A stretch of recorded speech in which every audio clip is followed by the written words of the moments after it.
You gasp for air and climb over the drowned corpse of the paladin as water surges in all directions.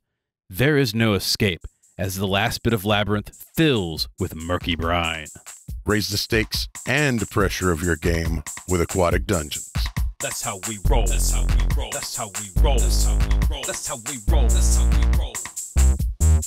That's how we roll. That's how we roll. That's how we roll. Welcome to the Goblins Corner. My name is Eric. And I'm Matt. And tonight, we're talking about Aquatic Dungeons. That's right. One of the least used types of dungeons in D&D or other games.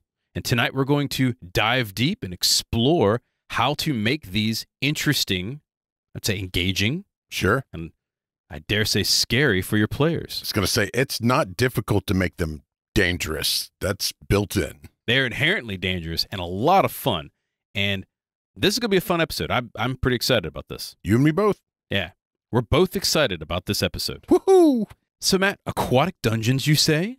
Indeed. What could be interesting about an aquatic dungeon? I mean, it's just a dungeon, right? It is a little more interesting to explore and a little more fun just because of some of the inherent challenges that comes with it. There's dangerous monsters that you don't always get to fight. The aquatic monster area in most monster manuals basically goes unused most of the time. This is a chance to get as much in there as possible. You want to fight an aboleth?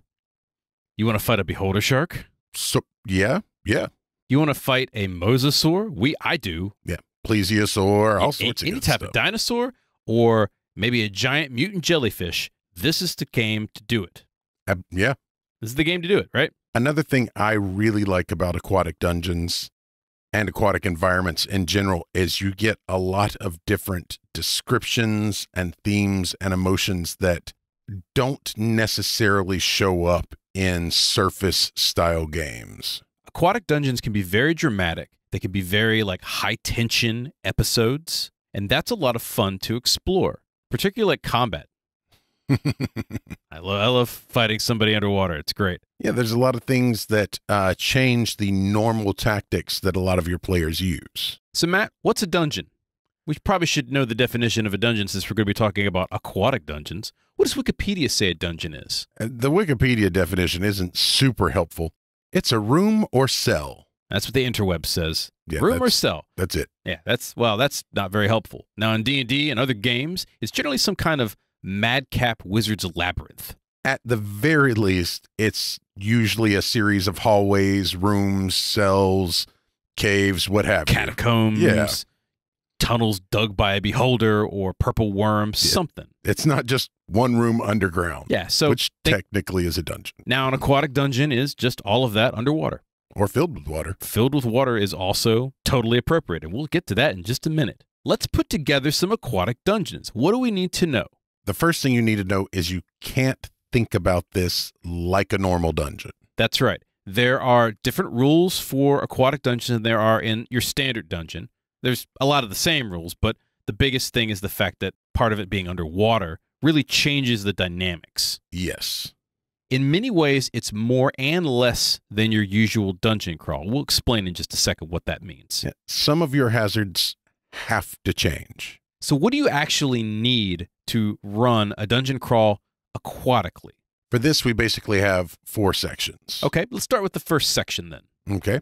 You're going to need a story and or rationale as your important focus. Yeah, I would say that's the most important focus, in fact. First off, it's a dungeon. Sure. Something had to make it. So what was it? Or who was it? That's the first thing you got to ask yourself, right? Story and rationale. Who's making this dungeon? Sure. Did it exist by a mad wizard? Was it carved naturally? There's a lot of different questions you got to ask about this. Yeah. You can have geographically created aquatic dungeons. Oh, 100%. When you're thinking about story and rationale as well, consider the fact that this could be extremely lethal for your players. Aquatic dungeons are probably something you should bring up because the chance of character death ramps significantly in an aquatic dungeon. And if you're playing like a modern game like Shadowrun or White Wolf or something like that, I mean, you're good as dead, right? Professional scuba divers in aquatic caves die far more often than you think. And those are people who study being down there. Yeah, it's pretty damn dangerous, period. One thing you have to consider is how logical the dungeon actually is. And what do we mean by that, Matt? Is it sunken, i.e. a regular dungeon that happens to get flooded, or a building that has sunk under an ocean, things like that? Sunk beneath the waves, for example? Yes. Like Atlantis? Or was it made underwater? So by those who can exist underwater, like, say, a Triton or those damn sea elves. Sure. Those damn sea elves always building stuff near the shore. It's like that sometimes. You know, I hate those sea elves. We should have a campaign where we just kill sea elves. That'd be a lot of fun. It'd definitely be a villain campaign. Yes. Yes, it definitely would. So this question about whether it's sunken or not determines a lot. So here's a couple of examples that you can think about just from this one question. First off, is it a standard dungeon layout? So what do we mean by standard? I'm talking it's normal 2D, right? You go along the dungeon corridor, you go down the steps, you go to the next level. If it's created by someone who lives underwater, it may not be that way. It may be 3D. Absolutely. It could branch up or down. And that's one of the things you have to think about, right? Because it's a non-issue to swim upwards. Yes. Is it naturally occurring?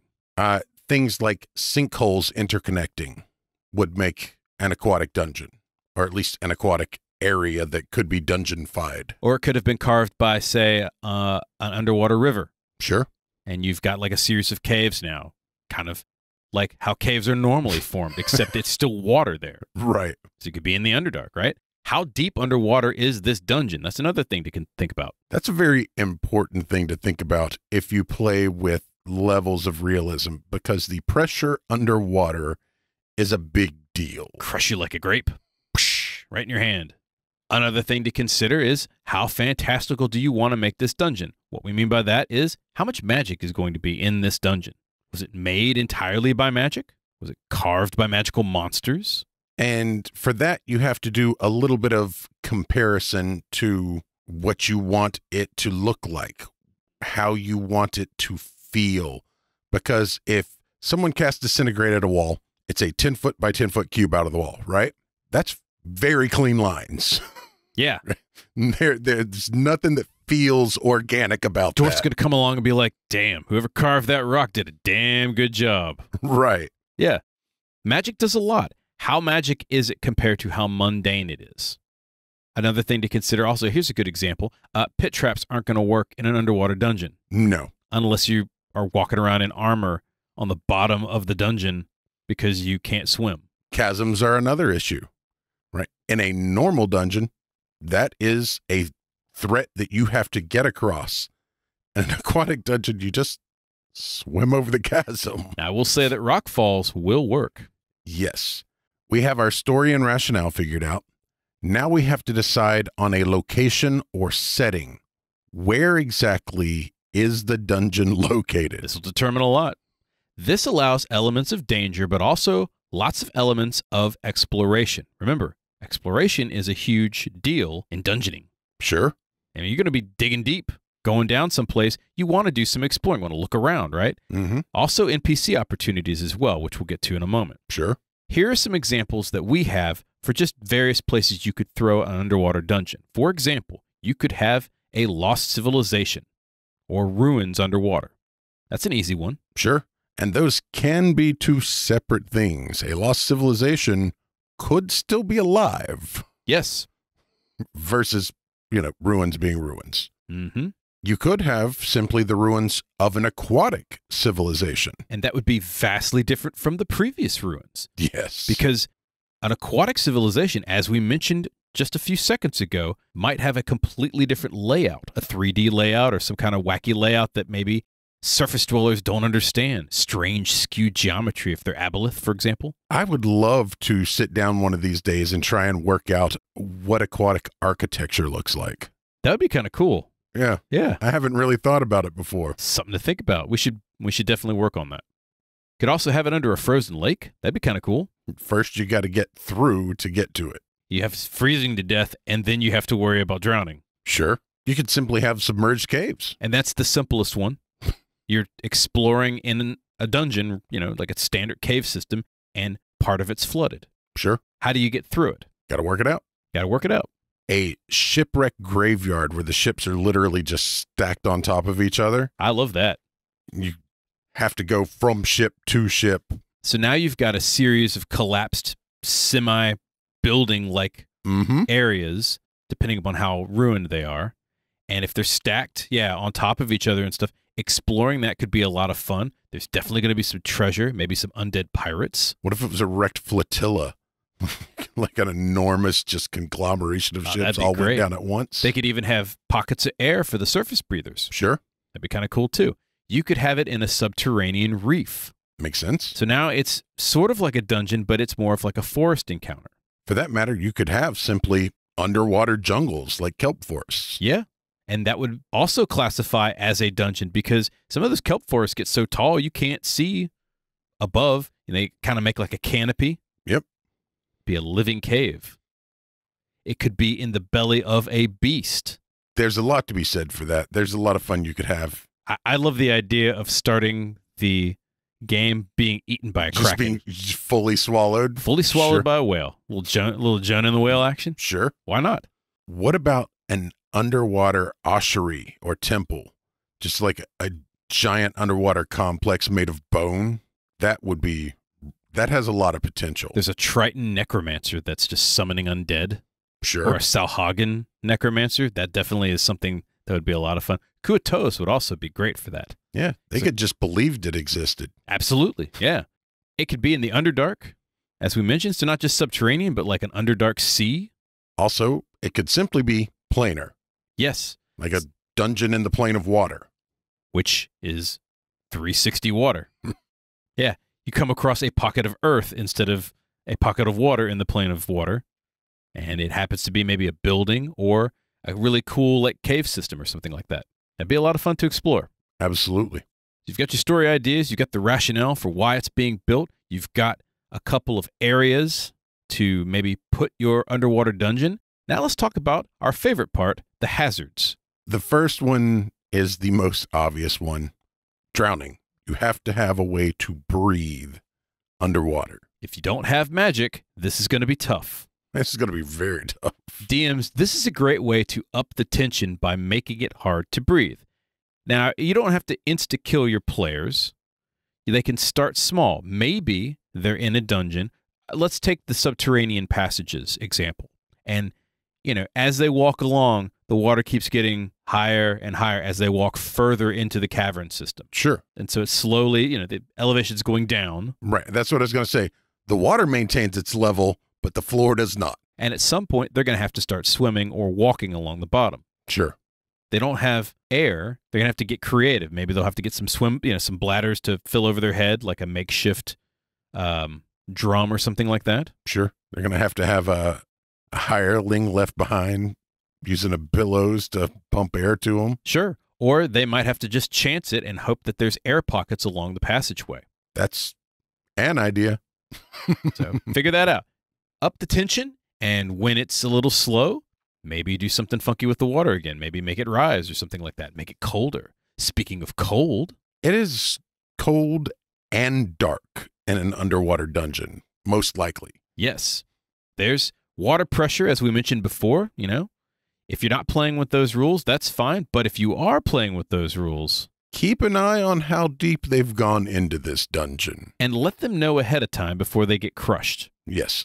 Unless they're in like a submersible or something like that, in which case, well, they get what they get. Swimming is tough in armor. Realistically, if you're in metal armor, sinking is what you're actually going to be doing. Sinking is highly probable. If you're wearing metal armor, you're a paladin, you're going to drown because you're stomping along in metal armor. This would really be bad if you happened into an aquatic dungeon. That's true.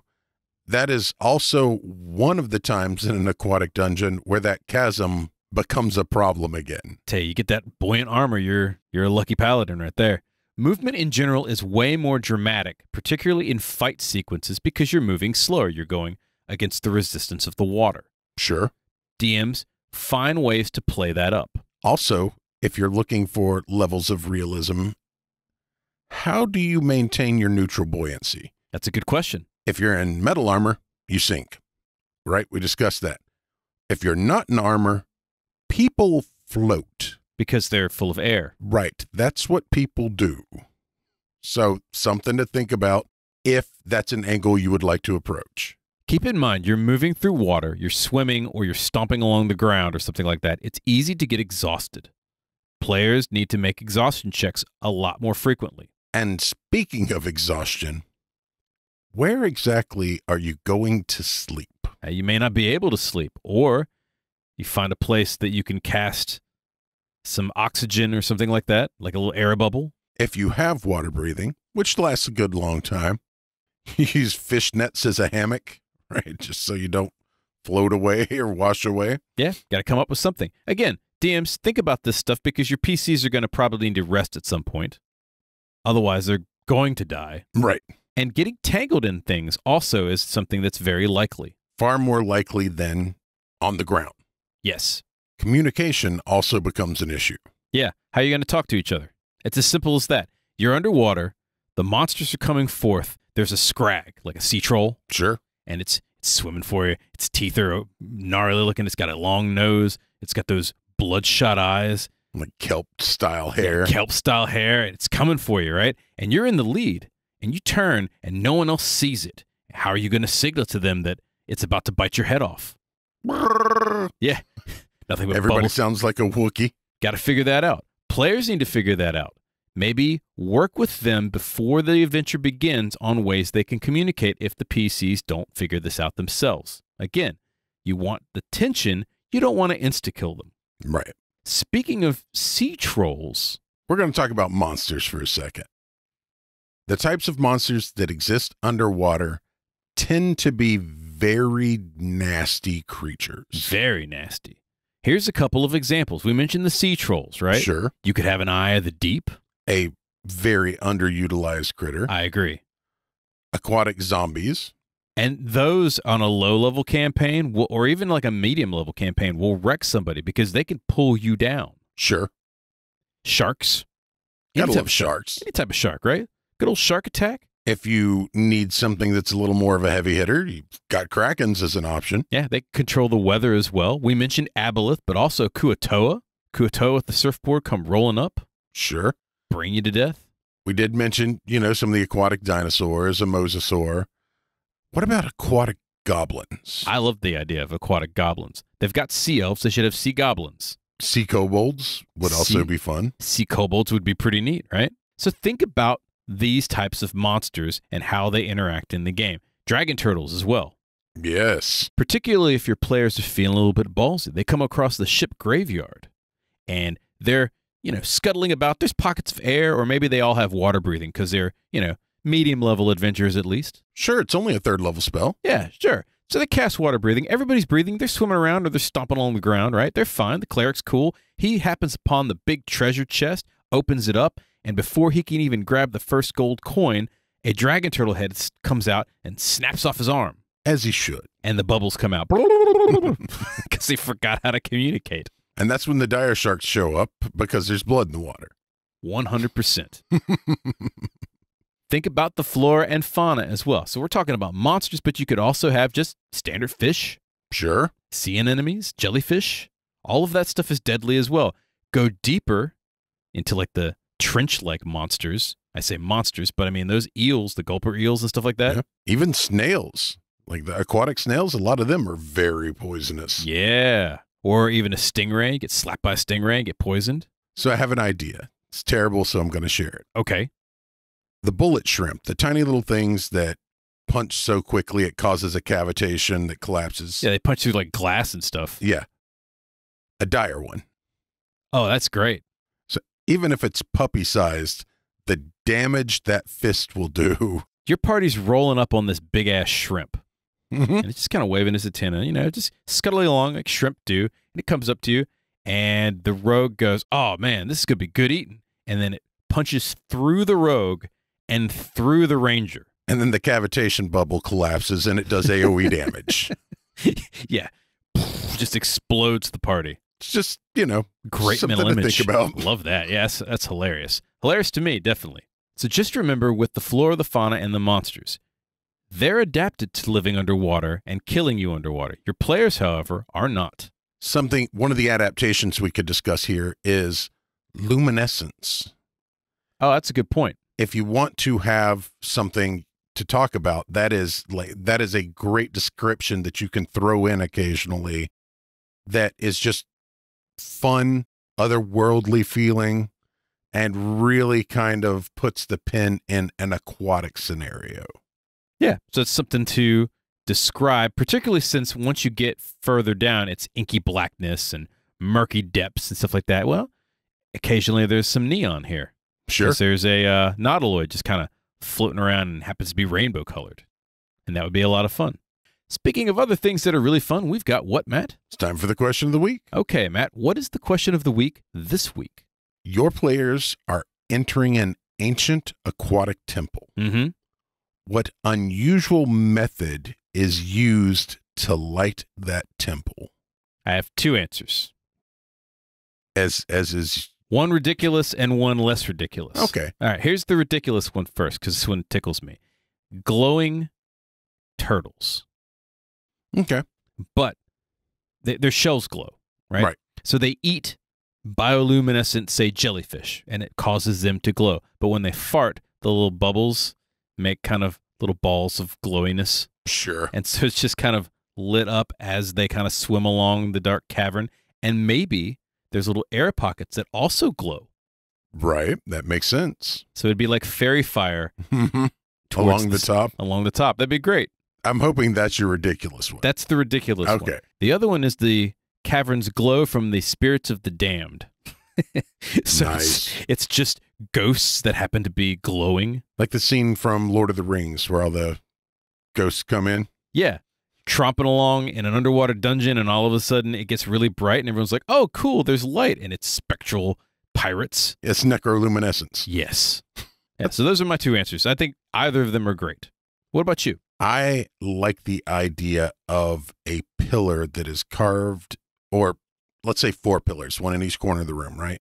That is carved in the shape of a spiraling eel. Mm. And it is giving off an electric glow. Just like a Jacob's ladder? Yeah. That'd be kind of cool. Yeah, for electric eels. I love that.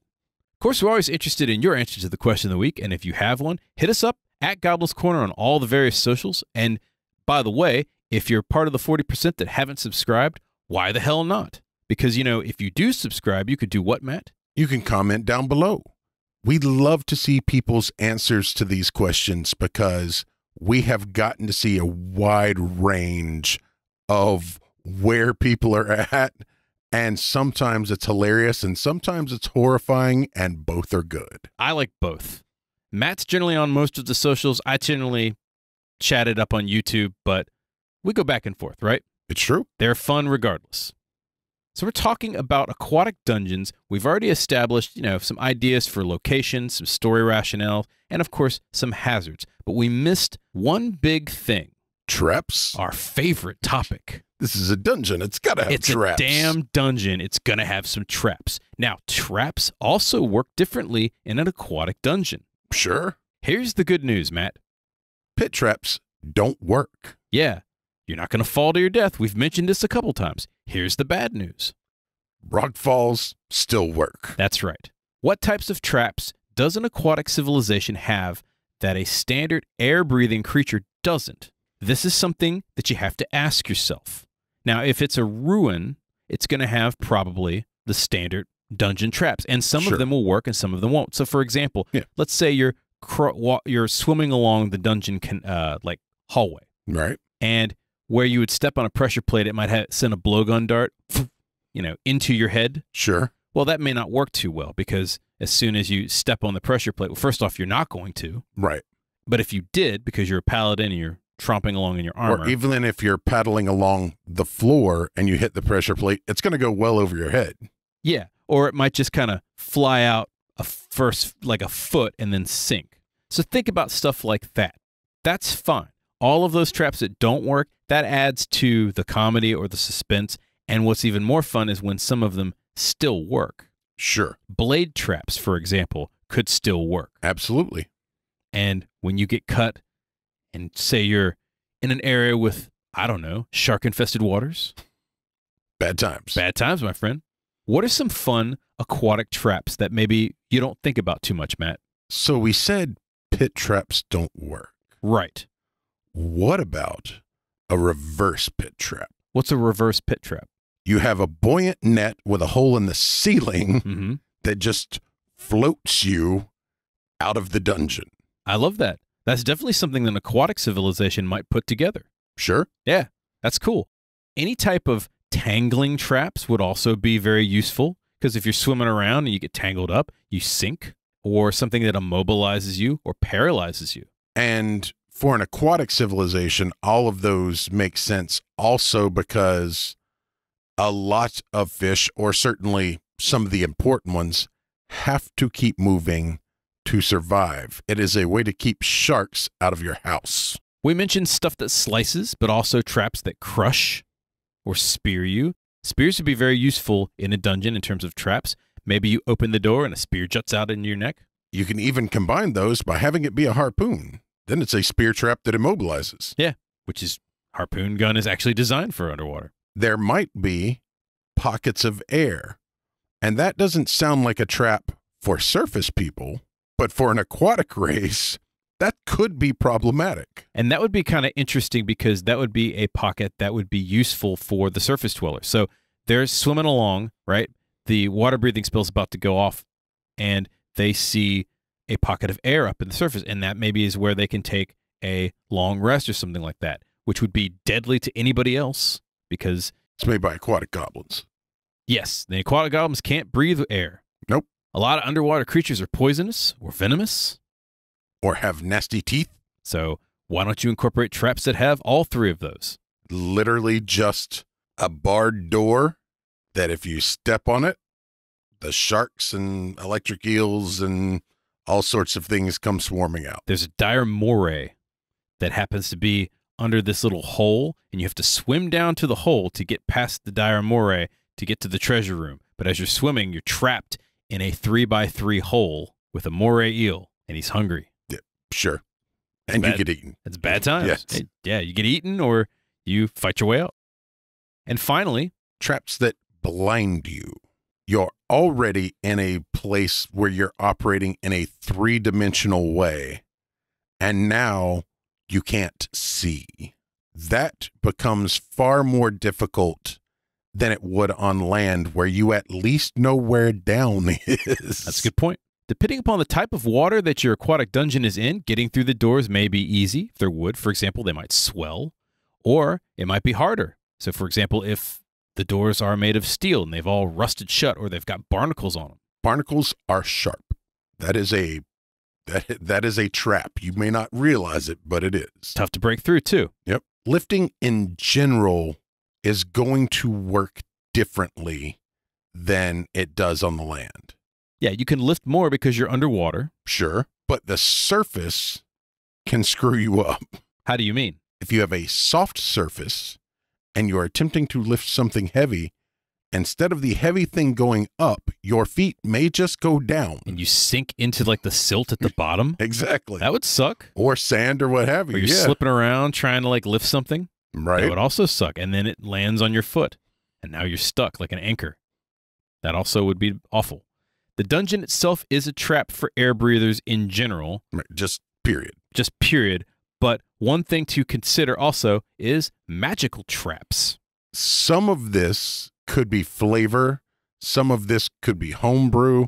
We just want you to think about a couple things. Yeah. So, for example, a fireball spell boils the surrounding water. We are going to ignore the physics of what happens when you flash boil, which expands and then immediately contracts. We're not talking about that. We're just going to call this some kind of steam damage. There used to be 3rd edition rules about fireball underwater. I don't remember if 5th edition still covers that or not. If it doesn't, don't worry about it. It's a fireball. It does boiling damage instead of fire damage, right? Right.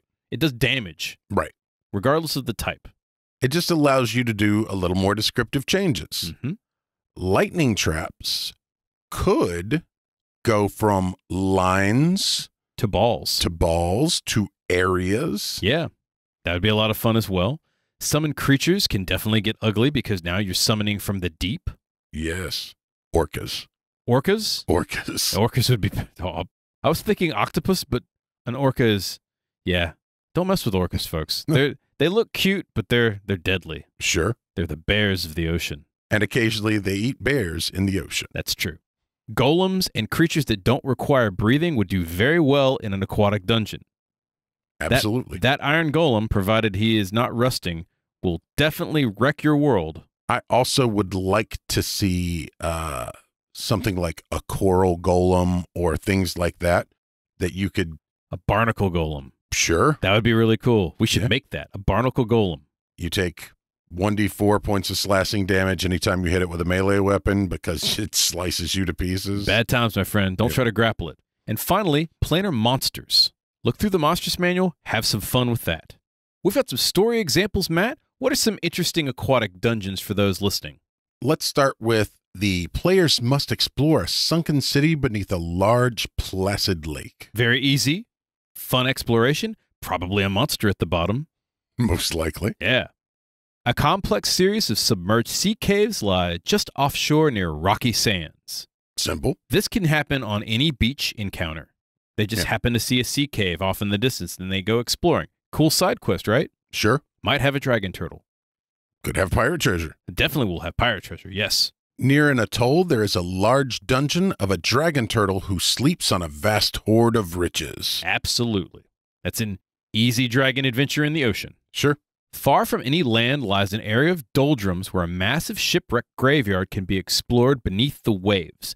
Layers upon layers of sunken ships hold great treasure and greater monsters. So again, going back to the shipwreck graveyard that we talked about earlier, this is a great adventure. It also allows you as a DM to put a lot of very random treasure and lore and maps and all sorts of crap into one location that basically acts as a giant series of plot hooks for your players. And let me tell you something. If you want, you could make this an underwater city. This would be an awesome underwater city where insert subterranean underwater race has basically built a giant city off of all of the shipwrecked boats. They've literally used it all as building materials, and I consider it like I'm thinking about it like a Mos Eisley sort of situation. You never find a more wretched hide of scum and villainy. How about an abandoned aquatic temple of the sea elves has been profaned? Release the nacreous mummy. Yes. A recent flood has uncovered a partially buried labyrinth near the water's edge. Could be ruins. Could be something else. Sure.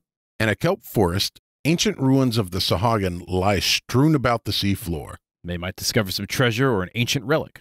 At the bottom of an old well lies a locked stone door. That's it. That's it. That's it. The well is dry, right? You open it, and the well fills with water also. Oh, I was thinking the well is full of water.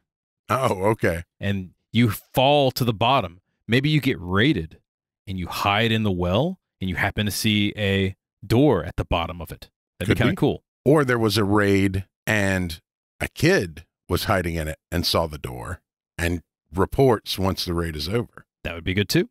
During a spell battle in the Underdark, players accidentally break through an aquatic cave system, flooding theirs. Yeah, that's definitely a way to introduce aquatic dungeons in an existing dungeon. Yes. A nearby fisherman has located the remains of an ancient floating city which crashed offshore. Floating city, no longer floating. There you go. A magical portal takes the unwary to the lair of a Triton arch-wizard who exists in the elemental plane of water. That's definitely an underwater dungeon right there. An aquatic megafauna swallows the player's ship. In its stomach, they find a door. The door is in the stomach. Yes. To the abdomen. Yes. That's what I was thinking. That would be cool. This would be great if it was just a ridiculous aberration, or it'd be even more fun if it was just a standard whale. That could be fun. Because why is there a door in a regular whale? Sure. I just got swallowed by that orca. Why is there a door in his belly? I don't know. I don't know. Let's figure that out.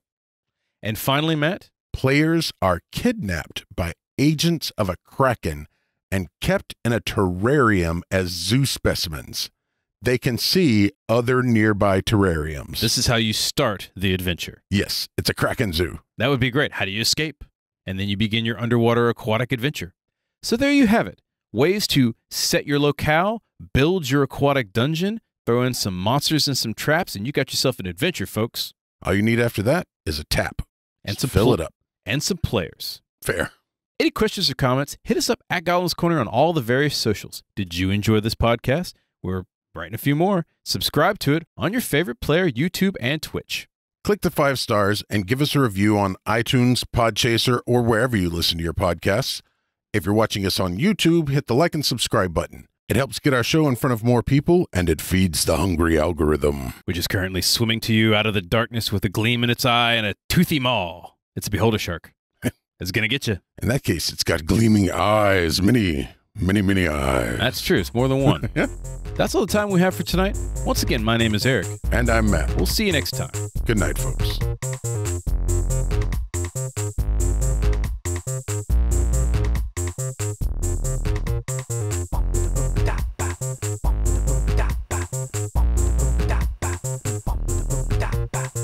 The Goblin's Corner is written and produced by Eric Holden and Matt Staples. Show song by the Mighty D20. What a wonderful guy. This is a Subterranean production. The end.